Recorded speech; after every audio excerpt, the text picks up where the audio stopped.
Welcome back to Panahon TV mga kababayan. Ngayong umaga makakasama po natin si Pag-asa Weather Forecaster Manny Mendoza. Magandang umaga Sir Manny. Unahin po natin itong bagyong nasa labas ng ating area of responsibility. Ano na pong update natin dito kay bagyong Higos at posible po ba itong pumasok ng ating PAR? Magandang umaga sa iyo, Ma'am April, at higit po sa lahat sa mga taga-subaybay ng Telebisyon ng Bayan. Tungkol sa iyong tinanong sa akin, yung pong bagyong si Higos, kasalukuyan po ay nasa Pacific Ocean. Ito po isang ganap ng typhoon at ito po ay malabo na pong pumasok sa Philippine Area of Responsibility. At kanina nga pong alas 2 ng umaga, ang sentro ng bagyong si Higos ay namataan po sa pamagitan ng all available data sa layo po na more than 3,000 kilometers sa silangan po ng Visayas.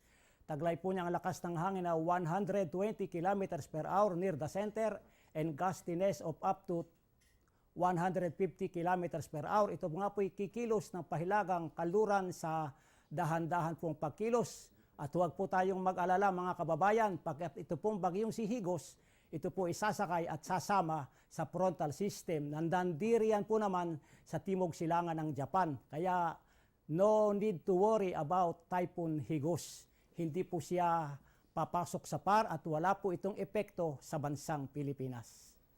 Oh, ayan mga kababayan, narinig po ninyo si Mr. Man Mendoza na nagsasabing wag po tayo maglala. Hindi papasok ng ating PAR itong si Typhoon Higos. Samantala, Sir Manny, dagdag kaalaman po tayo para sa ating mga kababayan. Itong temperature at relative humidity parati po yung kasama sa weather forecast ng Pag-asa. Ano po ba ito and how does it affect our daily living? Tama ka, Ma'am April. Kasama lagi ang temperature at relative humidity. Kapag mataas po ang temperatura sa ating bansa and then mababa po yung relative humidity. At ito po yung nangyayari kapag po mayroong easterlies. Nagkakaroon po tayo ng maalinsangan at mainit na panahon. And vice versa po. Kapag malamig po ang temperatura o mababa ang temperatura, mataas po naman ang relative humidity. At ito po yung nangyayari tagaganap ngayon pong panahong ito. Kapag mayroon pong northeast monsoon, lalong-lalo na nga po pag umaga at madaling araw, malamig ang panahon, dulot po ng relative humidity na medyo mataas at mababa naman ang kaniyang temperatura.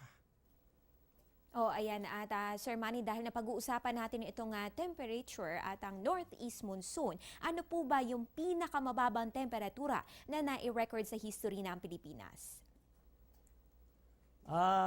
Tulad nga po ng tanong ni Ma'am April, makikita po natin dito sa nakasulat dito, yung pong Baguio City sa Benguet ang nagkaroon po ng pinakamababa o malamig na temperatura noon pong January 18, 1961, 6.3 degrees Celsius.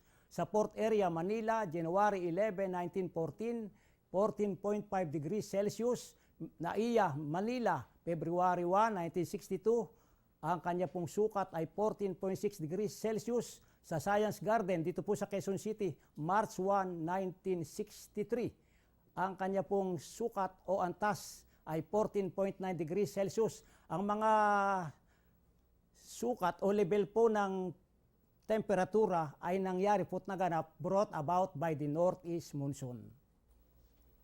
In relation to that, Sir Manny, ano po ba itong northeast monsoon? Yan po ba ay dito lamang sa Pilipinas? Ma'am April, sa panahon po ng winter season in the northern hemisphere, kapag malaki po yung build-up ng high pressure area sa mainland China, sigurado po meron po tayong northeast monsoon na nakaka-apekto nga po sa bansang Pilipinas at nakaka-apekto rin po ito sa Southeast Asian nations, maging sa Indochina, sa India, sa Vietnam, sa Cambodia, sa iba't ibang bahagi po ng Asia. At nakakaroon nga po ng medyo malalamig na simoy ng hangin sa mga lugar pong nabanggit sa panahon po ng northeast monsoon. Hindi lamang po sa Pilipinas, maging sa ibang bahagi pa rin po ng katulad po sa Hong Kong, katulad po sa Taiwan, and then maging katulad din po sa may bahagi po ng Malaysia at doon nga po sa India. Okay, ngayon Sir Manny, punta naman po tayo sa latest top 5 lowest temperature na nai-record ng Pag-asa.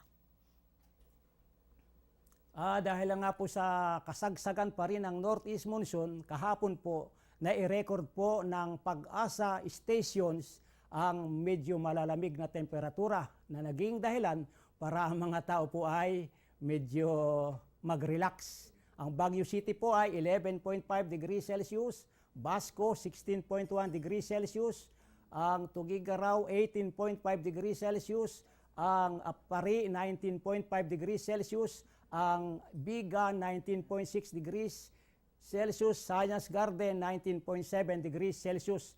Kapag nagpatuloy po ang pamamayagpag ng Northeast Monsoon, tayo po ay magkakaroon pa rin ng medyo malamig na panahon sa madaling araw po at sa umaga. Okay, in your words, Sir Manny, namamayagpag pa rin po ang Northeast Monsoon. Nakataas po yung gale warning natin. Saang mga baybayin po ba ang kasama sa abisong ito? Yes, Ma'am April, tulad ng ating binanggit, namamayagpag pa rin po o namamayani ang Northeast Monsoon sa Luzon. At ito pong gale warning ay nakataas po sa Northern Luzon, sa kanlurang bahagi, sa silangang bahagi, at sa hilagang bahagi ng Northern Luzon. Kasama rin po ang Eastern, Southern Luzon, and Eastern Central Luzon. Ang mga lugar pong nabanggit ay magkakaroon po ng maalon hanggang sa napakaalong karagatan. At doon po sa bahagi ng hilagang Luzon, magkakaroon po doon ng light rains. At dito po sa bandang bahagi po ng Southern and Central Luzon, magkakaroon po tayo ng partly cloudy to cloudy skies with isolated light rains brought about also by the Northeast Monsoon. At ang taas po ng alon ay umaabot po sa 4.5 meters. Kaya paalaala lang po mga kababayan, mga mangingisda at lahat po ng mga nandirian sa bandang lugar po ng Northern Luzon, kung po pwede po, huwag po tayong pumalaot. Medyo maalon po at medyo maalon pa nga at napakaalon sa mga karagatan brought about by the Northeast Monsoon. Mag-ingat po tayo mga kababayan. And finally, Sir Manny, bilang gabay ng ating mga kababayan ngayong Martes, ano po bang inaasahan nating lagay ng panahon? Para po sa kaalaman ng sambayan ng Pilipino, narito po ang lagay ng ating panahon. Siyempre po, ang Cagayan Valley, ang Ilocos Region, ang mga lalawigan ng Quezon at Aurora, maging ang Kabikulan ay makararanas po ng maulap na kalangitan na may mahinang mga pag-ulan. Sanhi po, Northeast Monsoon. Ang Metro Manila po at nalalabing bahagi ng Luzon ay magkakaroon lamang ng bahagyang maulap hanggang sa kuminsan ay maulap na papawirin na may pulupulong mahinang pag-ulan, also caused by the Northeast Monsoon. At ang nalalabing bahagi po ng bansa, lalong-lalo na po ang Visayas at Mindanao, ay magkakaroon lamang po ng fair weather maliban po lamang sa pulupulong mga pag-ulan o pagkidlat pagkulog. Ang tinatayang agwat po ng temperatura dito sa Metro Manila ay mula 20 hanggang 31 degrees Celsius. Okay, thank you Sir Manny. Ayan po mga kababayan, si Pag-asa Weather Forecaster Manny Mendoza na naghatid sa atin ng latest sa ating panahon.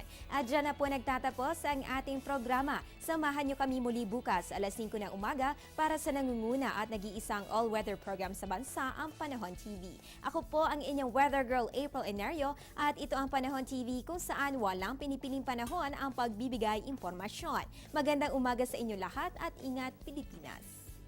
Ang programang ito ay hatid sa inyo ng Air 21. Sagot ko, padala mo.